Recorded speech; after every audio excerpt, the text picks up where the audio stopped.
space, they're earning good.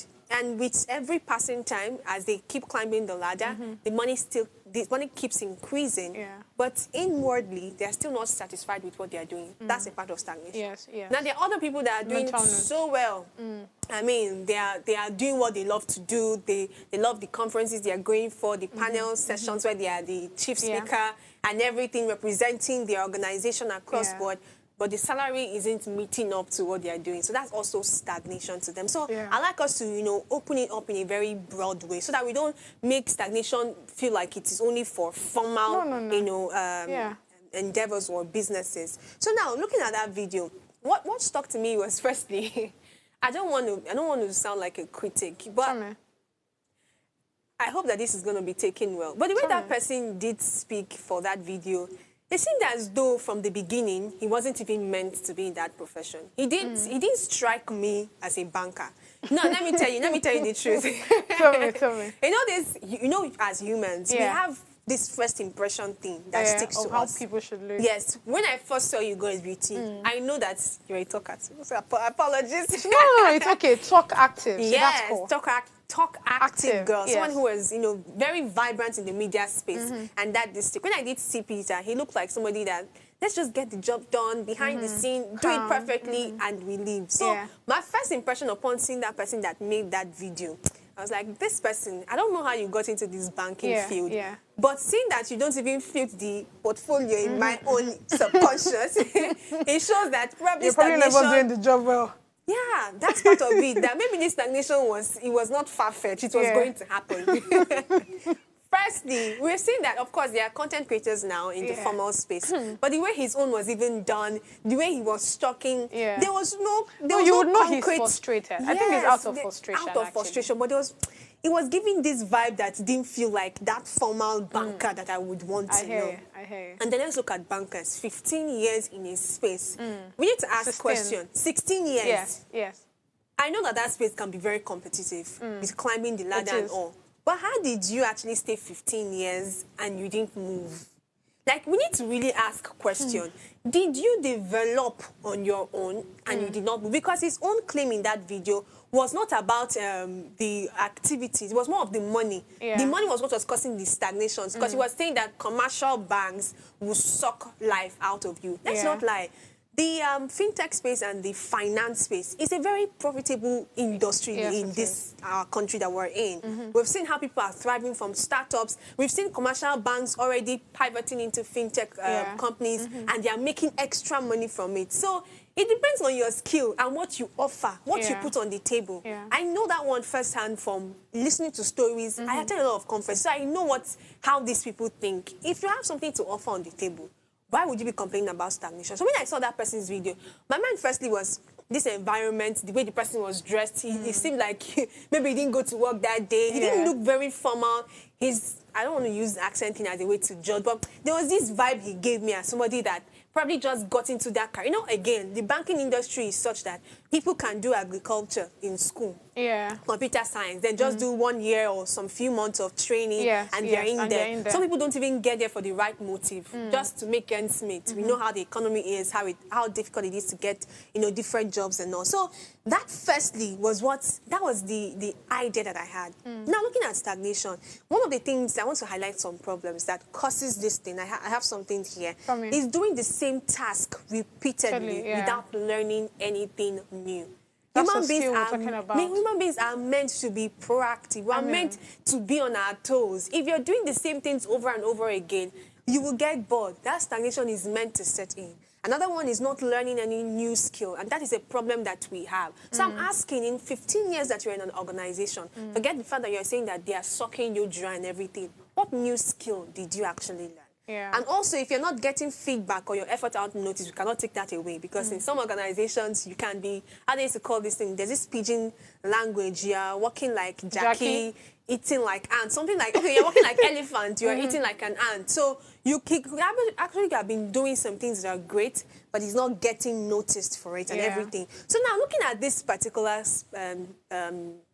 person's scenario, I want to ask you now, is job switching or relocating a solution for this kind of person, seeing that he has spent the most of his life, almost like the prime of his life in this organization? I know you mentioned that, yes, he can pivot into maybe tech and all, but I mean, 16 years plus, whatever age he got into that place is a long time. So what solution do you think is best for this kind of person?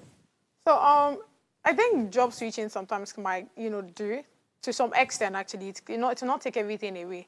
Job switching might do it because, again, you're in a new space. There are new challenges. So as at that time, you're proactive. You're not in that space where you're already used to the things that your boss is saying. You know when the person wants deadline and all. So once you're in a new space, there's that mindset of, oh, let's get the thing done and all, which is something that, helps as a human. Then I would also say that, see, honestly speaking, we cannot take skill out of it. But again, before I even talk about, skill, which is, because again, I already spoke about it. So I want us to also talk about this, right? Now, I feel like one of the reasons why people like him, or many people in general, would actually stay in a certain place, again, is because of the way the economy is. We don't have many. I mean, if you leave one job, how sure are you that you get another one? Do you understand? That's one part. And most of the times, even when you're staying where you are, I mean, you see how the economy is and how things are, increasing and inflation and all of that. But your salary don't get increased. You are literally just there. Do you understand? So that's literally one of the issues. But what would you do? Even when your salary is small, you would also want to, stay there because, again, you're looking at the fact that if you come out here today, there's no surety that you will get another job anytime soon. So I feel like that's literally one of the major issues why many people stay in a certain place that they are in, even when they know that they are not satisfied or there's no fulfillment in that sense. Yeah, so really, and you see, I mean, that's something that you need to start working on. But again, that will only take us back to, having a skill. Because imagine if that 16 years he has, taken another skill or tried to learn something. Exactly. Too. That would help. Then I think another thing is the fact that many people don't have very clear career path. You cannot actually take that out. Yeah, many people don't have very clear career path because, again, like I told you, it's easy for me to get bored with something, especially when I feel like maybe I really don't get noticed even with the little things that I'm doing. Immediately, I start thinking of alternatives. Okay, what else do I do? If I live here today, what should I make money from? What would give me the money that I need? Do you understand what I'm saying? And I think the mindset of, right from when I was, very young and all. If you remember, we had a conversation about when you're young, what's that thing that you think of? By now I'm supposed to be in a very smooth car with a smooth car and all. So really, there's that mindset of you have to grow. Yes. You have to keep it moving. Do you understand? So I've really seen myself as that person that if one thing is not working today, I will see. I'm someone that I will tell myself the truth, right? Okay, is it like you're not good with this thing? What exactly should we do? Do next. What exactly are you good in? So that we put our more time, exactly, so that we start making money from it. I did not go back into writing because I wanted to. It was part of I look at it that as it is like this, you have to look for other, streams of income, exactly, to make money. You have to look for something that would complement what you're doing.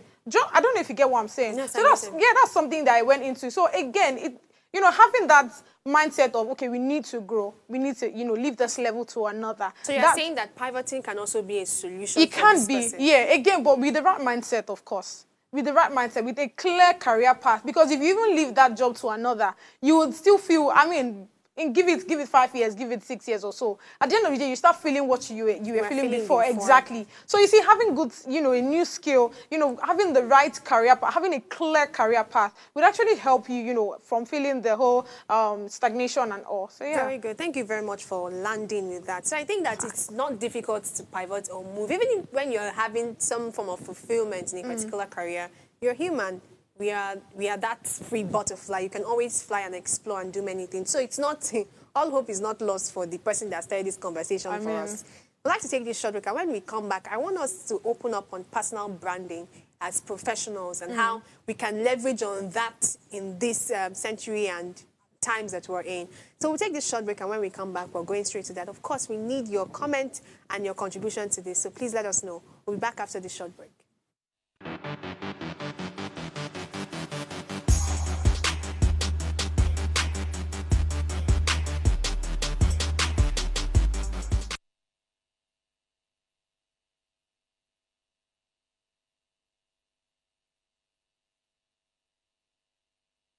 All right, thank you for sticking with us. We're still talking about, stagnation in your workplace and looking at that man's story. I just had to get that thing off my chest. I needed to tell you how I had judged the person that was giving this video and everything. And it's a very sad story, even though I might want to be so biased and objective in my judgment. But it's a sad one to see that somebody literally wakes up every morning, you're coming back at night, and you're not coming back with joy. I think, you know, work is literally a major part of our lives. Yes. I mean, it's like 80% of our lives. Actually. So if you're going to venture into it, just like they tell you in relationship, whoever you're going to be with, I mean, this person is going to make or marry you. It's the same thing with your workspace. People have had mental problems, depression, you know, burnout, just because they're in the wrong space and not doing the things that they ought to do. So it's not something to just put aside. I think it's an important conversation that we need to have.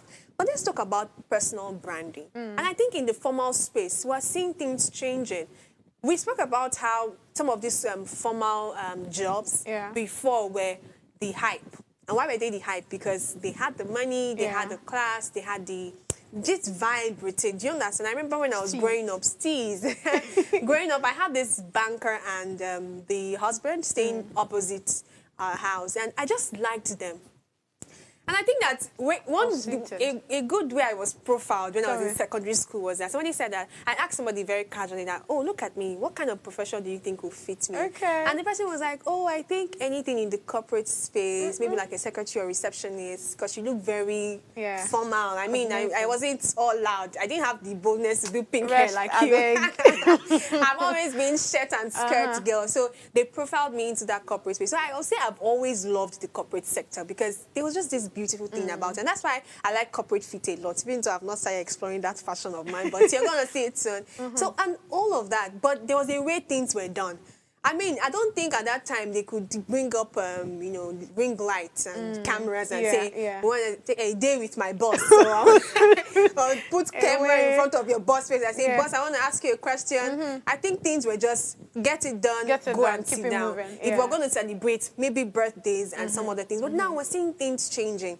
On TikTok, we're seeing people calling themselves your professional buddy. I mean, there's this particular banker on TikTok that is always giving different fashion, you know, advices for bankers. There's another one that's always giving different memes on the banking profession. I'm like, oh, things have really changed. But as much as you want to laugh about it, there's some sort of branding here as well. Do you understand? They are putting themselves out there in the right light. So we've seen how things have changed and all. So how do you think people can leverage on personal branding in today's world? Give me practical examples. Honestly speaking, you actually, branding is very, very important. Again, really for the kind of profession that you're in. What does that branding thing actually mean? So branding is, first of all, understanding what you're doing, what service you can render. Oh, you know, I like talking. I'm a talk active, right? And Talker TV. I'm a talk active. I say it anytime. I mean, so because I am that, should I tell people, for anybody that cares to listen, I literally just do two things. I speak and write for a living, really.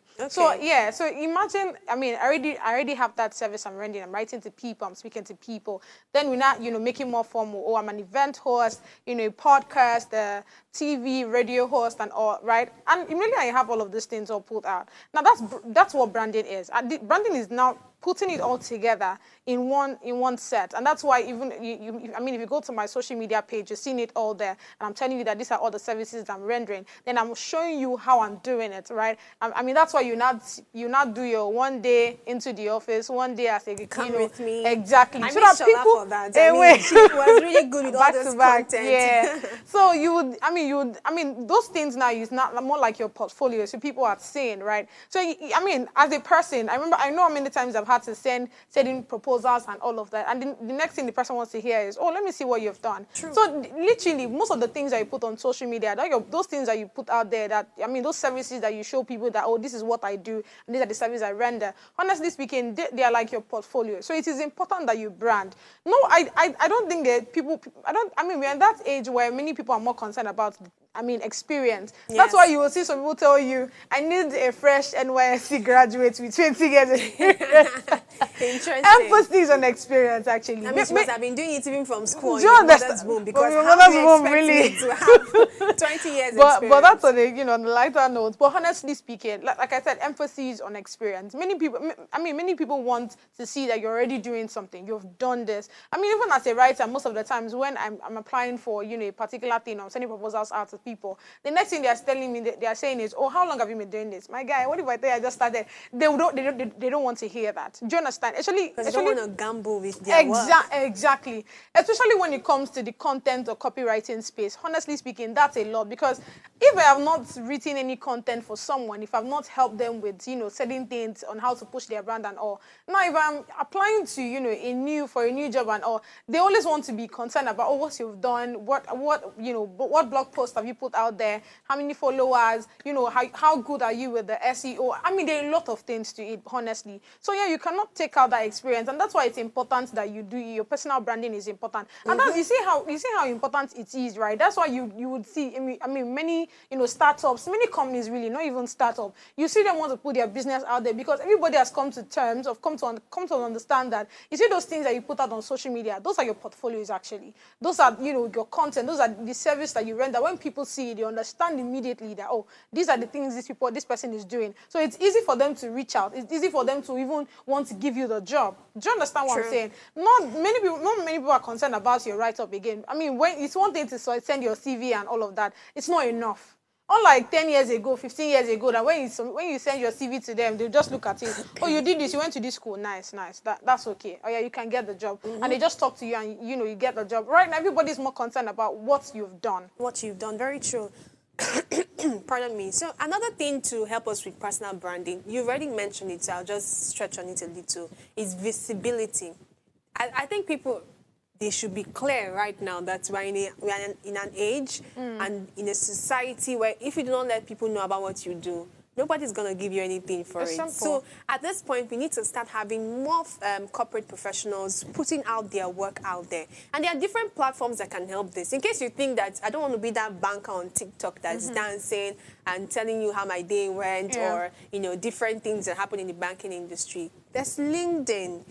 Emphasis on that, actually. And I think that people are not, well, thankfully, some people are already having the sense to get on it, because that space is a big space to thrive as a professional. Honestly. And it's a very, very, what they call this thing?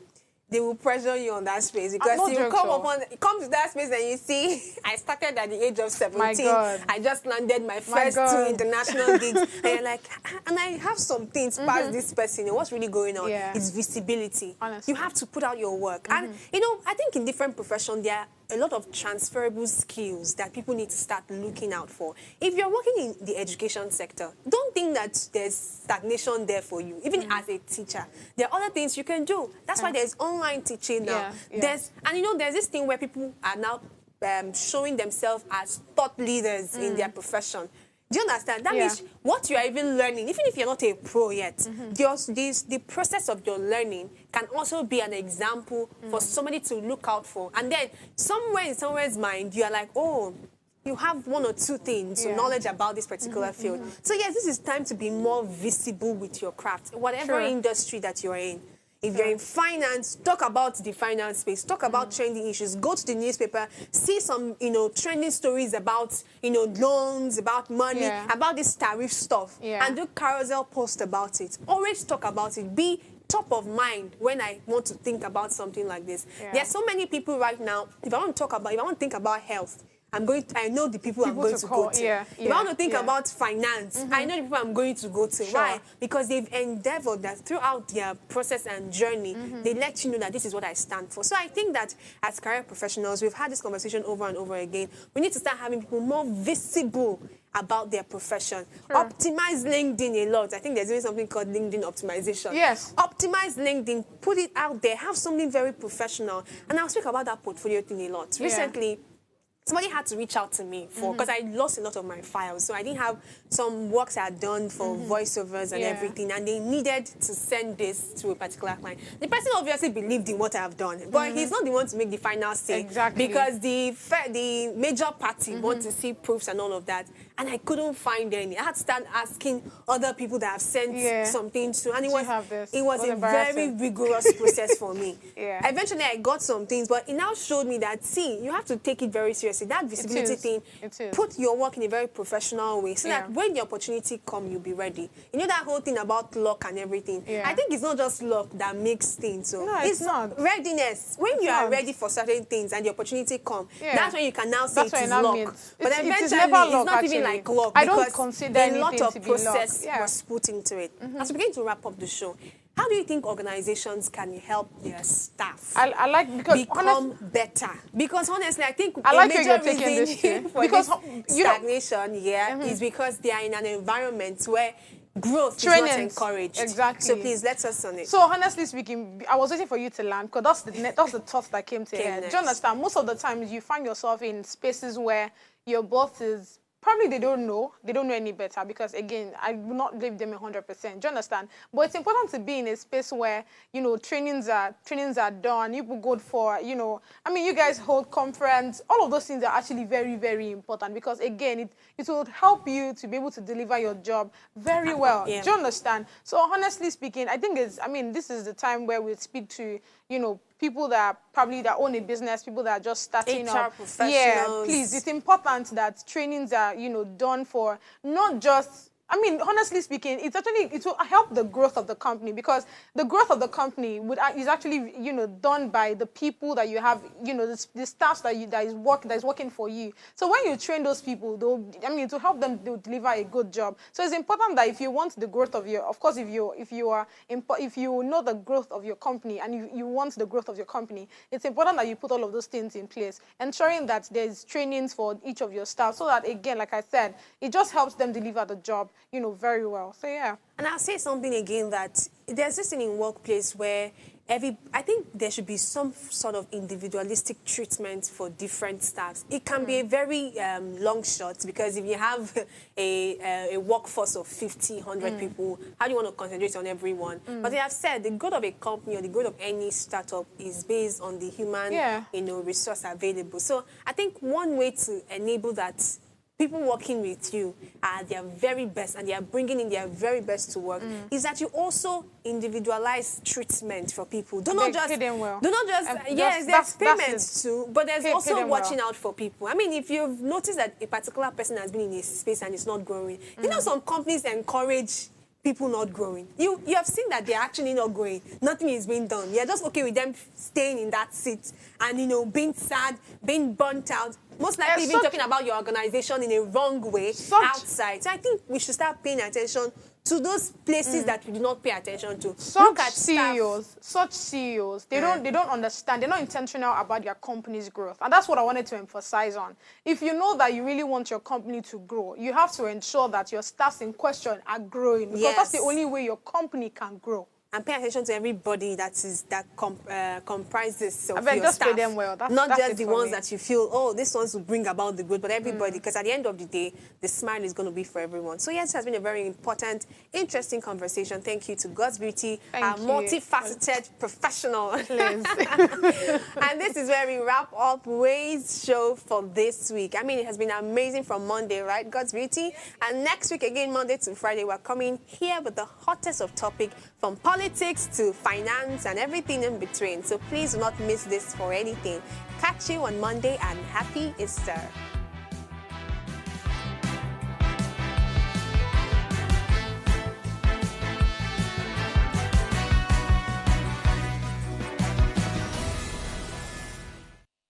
Hello, you. Yes, you. This is Usayome Sale from Ways Primetime. Now, we appreciate your continued support for watching our content, following us across all our social media. But we've noticed, for those of you watching us on YouTube, 88.5% of you who watch our content aren't subscribed to our channel. Why? Now, if you are enjoying our content, you enjoy our shows, and you want to stay updated on all things Ways, it's time to hit that subscribe button below. Now, subscribing isn't just for you. It's for the growth of our channel. It helps us get bigger and better. With your support, we can continue to bring even more intriguing and exciting content.